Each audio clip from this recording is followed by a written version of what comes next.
내 마음대로 하는 게 자유가 아닙니다. 내 마음대로 하는 것은 자유가 아니라 방종입니다. 자유는 모두가 약속한 규범과 법 테두리 안에서 주어진 유익을 누리는 것입니다. 바로 여기에 자유함이 있습니다. 본문은 복음의 자유함이라는 제목의 말씀이에요. 이 시간 우리는 본문을 통해서 교회 권위 아래 어떻게 신앙생활을 해야 되는지를 깨달으며 은혜를 받고자 합니다. 사도 바울은 이방인에게 복음을 전하는 이방인 사도입니다. 사도 바울은 다메섹 도상에서 빛 가운데 부활하신 예수님을 만나면서 직접 예수님으로부터 이방인에게 복음을 전하라는 사명을 받았습니다. 이런 사도 바울은 자신의 생각대로 무작정 복음을 전한 것이 아니에요. 아라비아로 가서 3년 동안 기도하면서 히브리 문화권 속에서 기록된 하나님 말씀을 신학적으로 연구하고 헬라 문화권에 사는 이방인들에게 복음을 전할 선교 전략을 세웠습니다. 복음은 히브리 문화 속에서 기록된 성경을 헬라 문화권 속에 살고 있는 이방인들에게 어떻게 하면 예수님을 믿음으로 구원을 받을 수 있느냐를 녹여내는 것입니다.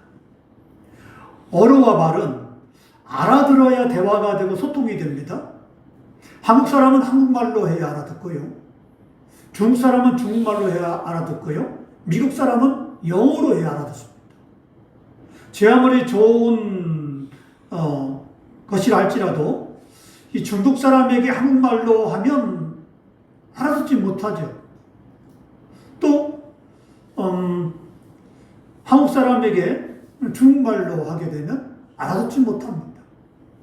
그래서 통역이 있는 것입니다. 한국말로 중국어로 통역해주고 중국어를 한국말로 통역해줍니다. 또 영어를 한국어로 통역해주고 한국어를 영어로 동시 통역해줍니다. 자, 그러면 그냥 말만 해주면 알아듣는 것이 아니에요. 그 나라의 문화를 알고 통역을 해줘야 됩니다. 그래야 제대로 알아듣습니다. 이런 원리는 복음을 전하는 것도 마찬가지예요. 자, 중국인에게 복음을 전하려면 중국인처럼 되어야 하고, 아프리카 사람에게 복음을 전하려면 아프리카 사람처럼 되어야 돼요. 1900년대 초 미국 선교사들이 우리나라에 들어와서 복음을 전했죠. 자, 그들은 우리나라에서 복음을 전할 때 어떻게 했습니까? 우리나라 사람처럼 옷을 입었어요. 우리나라의 음식을 먹고요. 우리나라 말로 복음을 전해줬습니다. 미국 사람이니까 양복을 탁 입고요. 구두 신고요. 그리고 영어로 막 복음을 전했습니까? 그러면 하나도 못 알아들어요. 그럼 어떻게 복음을 전했습니까? 어떤 선교사는 우리나라 사람처럼 그렇게 두루마기를 입고 갓을 쓰기도 하고 상투를 매기도 하고 또 일반 평민이 입는 옷을 입고요. 또 주방에 가서 시래기국을 먹기도 하고요. 우리나라 사람처럼 똑같이 피부는 다르고 생김새는 다르지만 우리나라 사람들 똑같이 생활하면서 똑같은 음식을 먹고 그리고 우리나라 말을 배워서 복음을 전했습니다. 그때 어떻게 됐습니까? 바로 그 사람들이 전하는 복음을 듣게 됐죠. 바로 그럽니다. 사람이 보니까 분명 생김새 다르고 말도 그렇게 우리나라 사람 잘 못하지만은 친근감이 됩니다. 바로 그런 겁니다. 이렇게 복음을 전하기 위해서 얼마나 연구하고 고민하고 수고했을까요? 자, 복음은 이렇게 전해야 되는 거예요. 사도 바울도 이방인들에게 복음을 전하기 위해서 많은 고민을 했습니다. 이런 고민의 흔적들이 신약 성경 곳곳에 나와 있는데 특히 고린도전서 9장에 잘 나타나 있습니다. 한번 들어보세요. 고린도전서 9장 19절 23절 말씀 보면 내가 모든 사람에게 자유로우나 스스로 모든 사람에게 종이 된 것은 더 많은 사람을 얻고자 합니다. 유대인들에게 내가 유대인같이 된 것은 유대인들을 얻고자 하며 율법 아래 있는 자들에게 내가 율법 아래 있지 아니하나 율법 아래 있는 자같이 된 것은 율법 아래 있는 자들을 얻고자 하며 율법이 없는 자들에게 내가 하나님께서는 율법이 없는 자가 아니요 도리어 그리스도의 율법 아래 있는 자이나 율법 없는 자와 같이 된 것은 율법 없는 자들을 얻고자 함이라. 약한 자들에게 내가 약한 자와 같이 된 것은 약한 자들을 얻고자 함이요, 내가 여러 사람에게 여러 모습이 된 것은 아무쪼록 몇 사람이라도 구원하고자 함이니 내가 복음을 위하여 모든 것을 행함은 복음에 참여하고자 함이라. 사도 바울이 마게도냐에 갑니다. 그러면 마게도냐 사람처럼 행동을 해요. 또 사도 바울이 고린도에 갑니다. 빌립보 성에 갑니다. 갈라디아 성에 갑니다. 그러면 그 사람들처럼 말하고 행동을 합니다. 자, 보십시오. 그들의 삶의 패턴이 있잖아요. 우리도 그렇잖아요. 서울 사람들이 살아가는 모습이 있고, 전 사람이 살아가는 모습이 있고, 저 순천 사람들이 살아가는 모습이 있어요. 다 지역 특색이 있습니다. 자, 그러면 내가 순천에 살지만, 내가 서울에 살지만은, 바로 전주에서 살려면은 전주 사람들처럼 그렇게 사고방식을 바꿔야 돼. 그래야 말이 통하는 것입니다. 물론, 우리나라 사람이기 때문에 똑같은 말을 씁니다. 언어를 씁니다. 하지만, 그 지방의 특정 그 지방의 특색이 있는 그런 문화가 있어요. 사도 바울이 그렇게 했다는 것입니다. 그래서 가는 곳마다 사도 바울이 율법이 없는 자에게는 율법이 없는 자처럼 행동하고, 율법이 있는 자에게는 율법이 있는 자처럼 행동하고, 그렇게 했어요. 내가 율법이 가지고 있지만 율법이 없는 자처럼 행동한 것은 먼저 그 사람들 속에 들어가는 거예요. 그렇게 하고 난 다음에, 그 다음에 복음을 전합니다. 그러면 그 사람들이 그 복음을 받아들이게 되죠. 그렇게 몇 사람을 구원하기 위해서, 그렇게 한 것입니다. 사도 바울의 이런 노력 속에 이방인들이 복음이 전했습니다. 그리고 복음은 그들이 받아들였고, 그들이 예수님을 믿게 되었습니다. 그들이 예수님을 믿게 되었기 때문에 그 복음이 오늘까지 전해져서 우리가 예수님을 믿고 구원받게 된 것입니다. 할렐루야. 아멘. 먼저는 그들이에요. 그들이 복음을 들었습니다. 우리가 아니에요. 그러면 그들이 복음을 듣기 위해서 사도 바울이 얼마나 노력했을까요? 그러면 오늘 우리도 마찬가지로 그런 노력하는 삶을 살아야 돼요. 누군가 구원시키기 위해서 하나님이 왜 우리를 예수 믿게 만들었습니까? 잘 먹고 잘 살고, 그리고 이제는 형통하고, 이렇게 하기 위해서 우리를 구원시켰습니까? 아니라는 거예요. 거기에 목적이 있는 게 아니에요. 이 땅에서 부귀영화를 누리고, 이 땅에 잘 먹고 잘 살고, 여기에 목적이 있는 게 아니라는 거예요. 나를 통해서 하나님이 나를 부르신 목적은 뭐냐? 나를 통해서 누군가 구원시킨 자가 있기 때문에 나를 먼저 부른 거예요. 그러면 어떤 사람은 저 서신동에 살고 금암동에 살고 이렇게 살게 만듭니다. 그러면 우리 성도들도 각각 사는 곳이 다 다릅니다. 왜 그럽니까? 어떤 사람은 여기 저기 살다가 이쪽으로 전주로 이사 오게 되고, 그 사람은 군사 살다가 전주로 이사 오게 되고, 이렇게 순천 살다가 이사 오게 되고, 왜 이렇게 이제는 이사 오게 됩니다. 그러면 왜 하나님께서 그렇게 이사 오도록 만들어줬느냐? 왜 허락했느냐? 그리고 어떤 사람은 아파트에 살고, 어떤 사람은 단독주택에 살고, 사는 곳이 다 다르잖아요? 그럼 왜 그런 곳에 살게 했느냐? 그 지역에 살게 했느냐? 왜 몇 동 몇 대 살게 했느냐? 그거는 그 사람을 통해서 누군가 구원시킬 만한, 누군가 구원받을 만한 사람이 있기 때문에 거기에 살게 만든 거예요. 믿습니까? 아멘. 바로 그겁니다. 단순히 내가 예수 믿고 구원받고 내가 잘되고 하는 그런 건강하고 이런 것에 목적을 두는, 하나님이 두는 게 아니에요. 사도 바울도 마찬가지입니다. 사도 바울도 하나님께서 부르신 목적은 잘 먹고 잘 살고 형통하고, 그렇게 했다면요, 사도 바울이 가서 철학적인 지식이 얼마나 많은 그런 공부를 많이 했습니까? 사도 바울이 자신이 가진 지식만 전해도 이 사람은요, 어마어마한 돈을 가지고 삽니다. 부귀영화를 누리고 삽니다. 그래서 사도 바울은 그렇게 하지 않았다는 거예요. 오히려 복음 때문에 핍박받고, 복음 때문에 가난해지고, 복음 때문에 헐벗고, 복음 때문에 감옥에 갇히고, 복음 때문에 매를 맞습니다. 그렇죠? 서양 사람들이 봤을 때는 미친 거예요. 얼마든지 부귀영화를 누리며 살 수 있음에도 불구하고 왜 저렇게 살까? 저 사람 미친 사람 아니야? 저 사람 정신 나간 사람 아니야? 아, 왜 저렇게 살아? 저렇게 똑똑한 사람이? 그러잖아요. 아니, 하버드대 교수할 사람이, 아니, 다 때려치우고, 다 버려버리고, 와서 저 아프리카에 가서 복음을 전하면요. 여러분 이해하겠습니까? 수많은 그런 돈이 억만금을 가진 사람이 재산을 다 정리한 다음에 그 돈을 가지고 복음 전하는데 다 투자하면 여러분 어떤 마음이 들겠어요? 저 사람 왜 저렇게 살까? 하지 않겠습니까? 근데 그 사람에게 가장 소중한 게 뭡니까? 돈이 아니에요. 부귀영화가 아니더라 이 말이죠. 많은 사람들에게 그런 명예를 얻는 그것이 문제가 아니더라 이 말이죠. 내가 예수 믿고 보니까, 내가 하나님을 부름받고 보니까 내가 받은 사명이 더 중요한 것이. 그렇기 때문에 그 사명을 내가 행하게 하기 위해서 어떤 사람은 그 사람들이 부러워하는 그 교수직을 버려버리고 가서 복음을 전하는데 자기 일생을 투자합니다. 사람들이 그렇게 부귀영화를 누리고 그렇게 돈 하는데 그것을 버리고 가서 복음을 전하는데 자기의 재산을 다 투자합니다. 도대체 이해할 수 없는 행동을 해. 근데 그 사람이 그게 전부라는 거예요. 왜? 그게 부름받은 목적이니까. 내가 살아갈 이유니까. 내 인생의 목적이니까. 어떻습니까?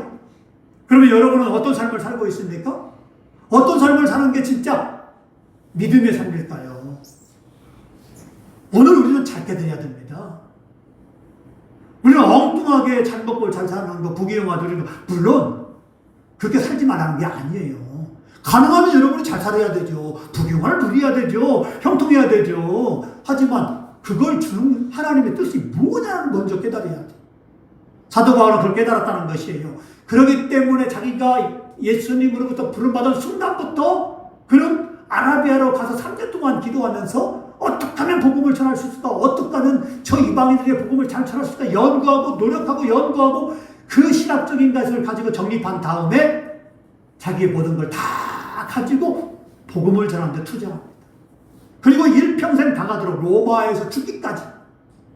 예수님께서 너는 로마에 가서 순교해라. 로마에 가서 복음 때문에 죽어야 된다 했을 때 사도 바울이 어떻게 했습니까? 아니 하나님, 아니 예수님, 이럴 수 있습니까? 내가 예수님 때문에 얼마나 헐벗고 내가 가난해지고 감옥에 갇히고 매를 맞고 이렇게 고생했는데 죽다니요.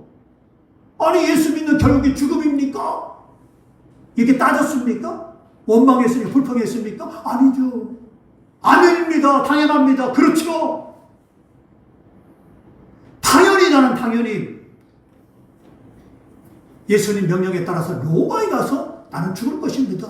감사합니다. 영광입니다.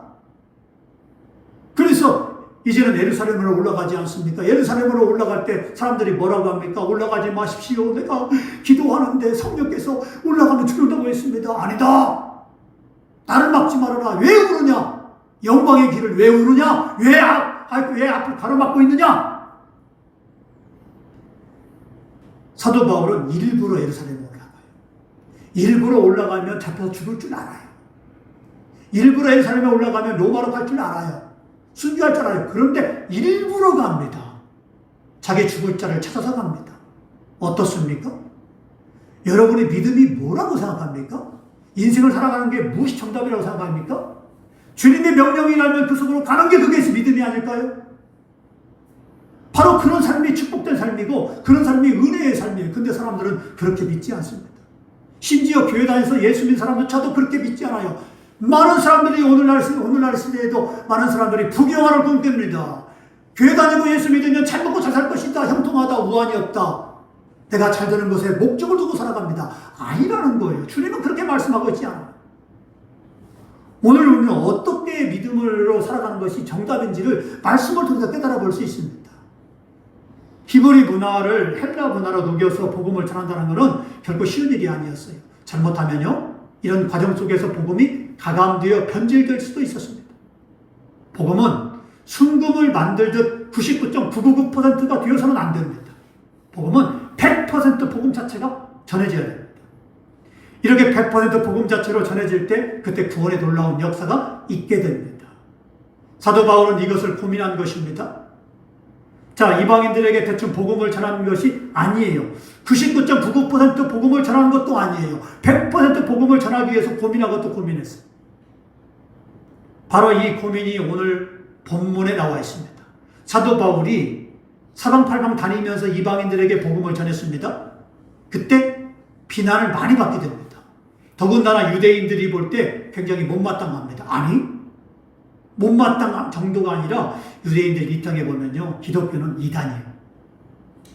유대인들이 볼 때 기독교는 꼭 변질된 유대교처럼 보였어요. 그런데 문제는 예수님을 믿는 사람들 중에서도 아직 유대교에서 벗어나지 못한 사람들이 그들의 생각과 사고방식과 문화적인 면에서 못마땅하게 생각했어요. 아니, 뭐 꼭 저렇게 예수 믿어야 돼? 그렇게 생각했어요. 예수님을 믿긴 믿지만 율법을 지켜야 한다는 둥, 할례를 받아야 한다는 둥, 이런 식이었어요. 이런 가운데 사도 바울이 이렇게 말씀합니다. 본문 1절로 2절 말씀 보십니다. 14년 후에 내가 바나바와 함께 디도를 데리고 다시 예루살렘에 올라갔나니 계시를 따라 올라가 내가 이방 가운데서 전파하는 복음을 그들에게 제시하되 유력한 자들에게 사사로이 한 것은 내가 다름질한 것이나 다름질한 것이 헛되지 않게 하려 함이라 그랬습니다. 사도 바울은요, 첫 번째 예루살렘을 방문한 이후에 14년 후에 바나바와 디도를 데리고 다시 예루살렘을 방문했는데 그때 자기 생각대로 자기 마음대로 간 것이 아니라 하나님의 뜻대로 계시를 받아서 간 것이라고 했어요. 뭐라고 했습니까? 계시를 받았다라는 말은 하나님 명령을 받았다라는 말이에요. 하나님이 올라가라 라고 했으니까 올라간 거예요. 자, 우리의 신앙생활도 이렇게 해야 되는 거예요. 예수님께서 말씀합니다. 자, 이제 맹인이 있어요. 앞을 보지 못합니다. 이 사람은 나면서부터 맹인이에요. 그래, 이 사람이 예수님을 만납니다. 예수님 고쳐주십시오 라고 하니까 예수님께서 침을 탁 뱉습니다. 그 진흙에 흙을 이겨가지고 이 사람 눈에 이렇게 발라줘요. 그때 사람들이 뭐라고 했을까요? 이 사람 뭐 하는 거야? 아니, 고쳐달라고 하니까 뭐 하는 거야? 아니, 말씀으로 고칠 수 있잖아. 다른 사람은 말씀으로 탁탁 고치면서, 아니, 더러운 침 뱉어가지고, 진흙 이겨가지고, 눈에 이렇게 발라지면서, 실로와 못에 가서 씻어라? 라고 말씀하니, 그 사람, 당하는 사람 맥인조차도, 아니, 이분 왜 그럴까? 했을 것 아닙니까? 그때, 그 말씀을 자세히 보면요, 실로한 못에 가서 씻으라라는 것은, 너는 실로한 못에 가서 한 번만 가서 씻으라. 예수님 명령이니까 그냥 가서 여러 번, 야, 내가 눈을 떠야겠다. 여러 번 씻으라 하지 말라. 실로한 못에 가서 한 번만 탁 씻으라. 자, 좋다, 이거. 그것도 좋은데, 그럼 이 사람이 지팡이를 가지고 갈 것 아닙니까? 그 먼 거리를. 자, 갑니다. 그러면 뜨겁뜨겁 하면서 가는데, 얼마나 웃습니까? 아니, 그냥 가도 문제인데, 눈에다가 흙을 발랐으니, 사람들이 볼 때, 그 사람이 아는 사람이나 모르는 사람이나, 당신 어디 가냐고. 하면, 얼마나 우습겠어요. 아니, 눈은 뭐예요, 그게? 아, 예수님이 실로와 못에 씻으라고 했어. 씻으면 눈이 뜬다고 했어. 이 사람 봐. 정신 나간 사람이네. 아니, 그 눈은 뭐요? 이렇게 했을 것 아닙니까? 아니, 가서 뭐 그 연못이 무슨 뭐 효험이 있어? 아니, 뭐 가서 실로와 씻으라면 뭐 그 맹물에 무슨 뭐 눈이 떠져? 많은 사람들이 그렇게 했을 것 아니에요. 그 길을 가는데. 근데 이 사람은 어떻게 합니까? 그러든 말든 가지 않습니까? 가서 예수님 말씀대로 탁 한 번 씻어. 그때 어떻게 되었어요? 그렇게 예수님 말씀대로 순종하니까 그 나면서부터 눈이 없는 눈동자가 없을 것 아닙니까? 그 눈이 생기면서 눈이 번쩍 떠졌단 말이에요. 그리고 순간에 앞이 착 보였단 말이에요. 뚜렷하게. 이 사람이 어떻게 하고 왔을 거예요? 할렐루야 외치면서 왔지 않았습니까? 그 사람을 아는 사람들이 당신 맞아? 진짜 맞아? 거짓 맞아? 자, 이 사람이 눈을 뜨게 된 거는 어떻게 한 거예요? 예수님 말씀대로 했기 때문에 그래요. 한치 오차도 없이 예수님 말씀대로 순종했기 때문에 아마 이 사람이요 가서요 실로암 못에 가서 아마 예수님 말씀대로 하지 않고 두 번, 세 번 막 했으면요 눈 안 떠졌어요. 예수님 말씀대로 한 번 착 했을 때 눈이 떠진 거예요. 오늘 우리도 마찬가지입니다. 신앙생활이 뭡니까? 신앙생활 한다는 게 뭐예요? 예수님 말씀대로 하나님의 뜻대로 하는 건 아닙니까? 하나님 뜻대로 해야 우리가 구원의 길로 가잖아요. 천국이 열려지는 건 아닙니까?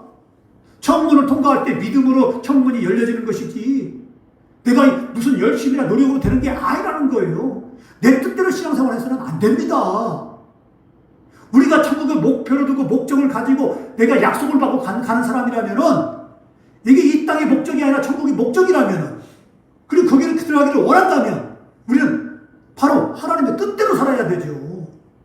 근데 엉뚱하게 내가 내 뜻대로, 하나님 뜻대로 살지 않으면 어떻게 되겠냐 이 말이죠. 실컷 열심히 교회 나오고 예배 드리고 내가 나름대로 신앙생활 했음에도 불구하고 마지막 하나님의 심판대 앞에서 천문이 보이는데, 천문을 통과하는데 너는 통과할 수 없다라고 말하면 얼마나 억울하겠습니까? 그건 믿음이 없는 것이죠. 결국은 중요한 건 우리가 뭐냐? 하나님의 뜻대로 믿음으로 살아야만 된다는 것입니다. 사도 바울은 오늘 우리에게 그것을 말씀하고 있어요. 자, 가서 유력자들, 곧 베드로와 요한과 야고보 등에게 자신의 이방인들에게 전파하는 복음을 제시했습니다. 사도 바울이 이렇게 한 이유는 당시 모든 교회의 대표 교회라고 할 수 있는 예루살렘 교회의 공인을 받음으로써 복음의 정당성을 확보함은 물론 이단으로 몰아붙이는 유대 율법주의 성향을 지닌 자들의 공격을 미리 차단하기 위함도 있었습니다. 그러면 사도 바울이 그냥 복음을 전할 수 있었음에도 불구하고 왜 굳이 예루살렘 교회의 공인을 받으려 했을까요? 왜? 아니, 자기 생각대로 복음을 전하면 됐지. 왜 예루살렘까지 가가지고 이렇게 복음을 전하면 될까요? 이렇게 그런 공인을 받으려 했을까요? 그거는 사도 바울 자신도 그리스도의 몸된 교회의 한 사람으로서 그 교회 권위 아래 있음을 인정한 것이. 그렇습니다. 이 땅에서 예수 그리스도를 주로 고백하는 모든 사람은 그리스도의 몸된 교회의 권위 아래 있어야 됩니다. 그리고 모든 성도는 마땅히 교회의 권위 아래 철저하게 순종을 해야 됩니다. 그러니까 이 말은 즉슨 뭐냐면, 내가 하고 싶은 대로 신앙생활을 하는 것이 아니라 교회가 원하는 대로, 제시하는 대로 신앙생활을 해야 된다. 곧 교회는 무엇을 제시해야 되느냐? 하나님 말씀을 제시해야 된다라는 거예요. 곧 뜻은 뭐냐? 하나님 말씀대로 순종하며 신앙생활을 해야 된다는 것을 말씀하고 있어요. 마태복음 18장 17절에 이렇게 말씀합니다. 만일 그들의 말도 듣지 않거든 교회의 말하고 교회의 말도 듣지 않거든 이방인과 세리와 같이 여기라 그랬어요. 그렇죠? 그러므로 교회가 내린 결정이 하나님 말씀에 벗어나지 않는 이상 철저하게, 그리고 마땅하고도 당연히 우리는 순종해야 됩니다. 할렐루야. 그 다음 사도 바울은 이렇게 말씀합니다. 본문 3절로 4절 말씀 보십시다. 그러나 나와 함께 있는 헬라인 디도까지 억지로 할례를 받지 아니하였으니 이는 가만히 들어온 거짓 형제들 때문이라. 그들이 가만히 들어온 것은 그리스도 예수 안에서 우리가 가진 자유를 엿보고 우리를 종으로 삼고자 함이로되 그랬습니다. 자, 예루살렘 교회는요, 이방인들이 예수님을 믿으려면 우상의 제물을 먹지 말라, 목매어 죽인 짐승이나 피를 먹지 말라, 음행을 행하지 말라, 이 세 가지만 잘 지키면 된다라고 말했어요. 이방인들은 이 세 가지만 잘 지키면 돼요. 자, 그러면 유대인들은 어떻게 되느냐? 유대인들이 문제. 좀처럼 예수님을 믿지 않은 유대인들에 대해서 할례 문제와 안식일 문제가 제일 걸림돌이 되었어요. 자, 만약 이 할례 문제와 안식일 문제를 허락해 준다면 유대인들도 나도 예수 믿겠습니다, 이렇게 했단 말이에요. 근데 예루살렘 교회가 그걸 허락해 줬어. 그래, 너희들이 예수 믿으려면 그러면 할례와 율법이지만, 비록 율법이지만 할례와 안식일을 지키면서 예수를 믿어라. 그럼 되게 괜찮다. 그래요? 그러면 너 예수 믿을래, 이렇게 했단 말이에요. 그래, 예수님을 믿지만 모세의 율법을 따라 할례도 행하고 주일 대신 안식일을 지켜라, 이렇게 했더니 유대인들이 예수님을 믿기 시작했습니다. 문제는 본문에 나오는 이방인이었다가 예수님을 믿은 사도 바울의 제자 디도였어요. 사도 바울이 디도를 데리고 예루살렘 교회를 방문했습니다. 나면서부터 유대인이자 할례를 받은 사도 바울은 예루살렘을 드나드는데 아무런 문제가 없었습니다. 그러니까 유대인들은 할례를 행했잖아요. 그죠? 문제가 없어요. 예루살렘 교회를 드나드는데. 근데 문제는 이방인이면서 예루살렘 교회를 방문해야 되는데 디도잖아요. 디도. 그러면 디도도 할례를 해야 됩니까? 이 문제예요. 바로.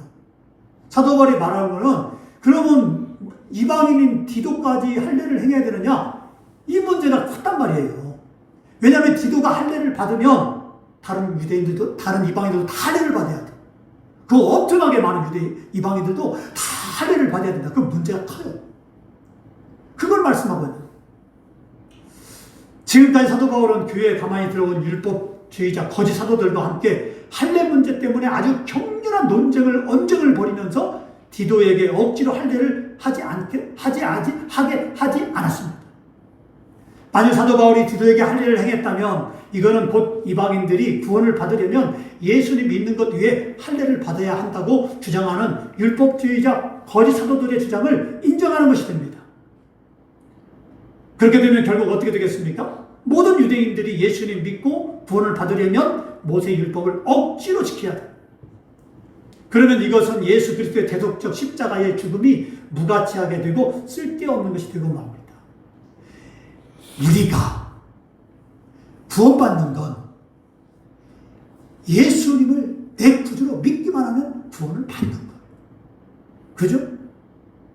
너무나 쉽습니다. 자, 그런 것처럼 이방인들이 예수를 믿으면 구원받는 거예요. 할례를 행해야 된다, 안식일을 지켜야 된다, 이게 아니더라 이 말이죠. 율법을 지키는 것이 구원이 아니라 믿음으로 구원받는다라는 겁니다. 자, 이것이 만약에 지켜지지 않으면 다 모든 것이 무너지게 되는 거예요. 그러므로 사도 바울은 예수님을 믿는 믿음으로 구원을 받게 된다는 이 진리를 지키기 위해서 세상적인 비진리와 결코 타협하지 않았다는 거예요. 믿으려면 사도 바울처럼 이렇게 믿어야 되고 신앙생활도 이렇게 확실하게 해야 됩니다. 할렐루야. 우리가 믿으려면 사도 바울처럼 확실하게 신앙생활을 해야 돼요. 어정쩡하게 신앙생활 하지 말고 나는 이렇게 예수를 믿는다 라고 진짜 믿음을 가지고 신앙생활을 해야 돼요. 거기에 구원이 있어요. 거짓 형제들과 거짓 사도들이 교회에 가만히 들어와 믿음으로 예수를 잘 믿는 사람들을 다시 율법의 노예가 되게 하려고 할 때 사도 바울은 이들의 주장에 한 채 양보도 없이 오직 믿음으로 구원을 받는다 라고 딱 잘라 말했습니다. 그러면 왜 사도 바울이 율법주의자들에게 한 채 양보도 하지 않았을까요? 본문 5절에 그 이유가 자세히 나와 있어요. 그들에게 우리가 한시도 복종하지 아니하였으니 이는 복음의 진리가 항상 너희 가운데 있게 하려 함이라 그랬습니다. 오늘 우리도 이런 신앙을 가져야 됩니다. 세상적인 방법과 사람 생각으로 적당히 신앙생활을 하려는 것과는 결코 타협해서는 안 돼요. 우리가 믿으려면 확실히 믿어야 됩니다. 적당히 신앙생활해서는 안 돼요. 내가 하나님 말씀을 모르고 내 생각대로 상식적으로 신앙생활해서는 안 된다 이 말이에요. 우리가 그렇게 신앙생활 하는 것이 많잖아요. 하나님 말씀을 안 읽잖아요. 그냥 주일날 와서 듣고 수요일날 와서 듣고 그것으로 끝나잖아요. 하나님 말씀을 읽어야 하잖아요. 구석구석 하나님 말씀을 읽고 또 읽고 또 읽고 또 읽고 우리가 하나님 말씀을 알아야 하나님 뜻대로 살잖아요. 근데 이 하나님 말씀을 다 덮어버리고 그리고 난 다음에 하나님을 이렇게 섬기면 돼. 예수님 이렇게 믿으면 돼. 사람의 생각, 상식 가지고 예수님 믿으면 오류가 발생해요. 꼬이게 되는 거예요. 그러니까 내가 예수님 잘 믿는데? 나 이렇게 믿는데? 그러니까 사람의 생각을 가지고 내가 그렇게 대입하는 거예요. 이 정도면 예수님 잘 믿고 이 정도면 내가 신앙생활 잘 하는 것 같은데 왜 그럴까? 왜 그럴까?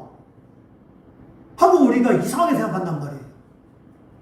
왜 그렇게 잘못된 것입니까?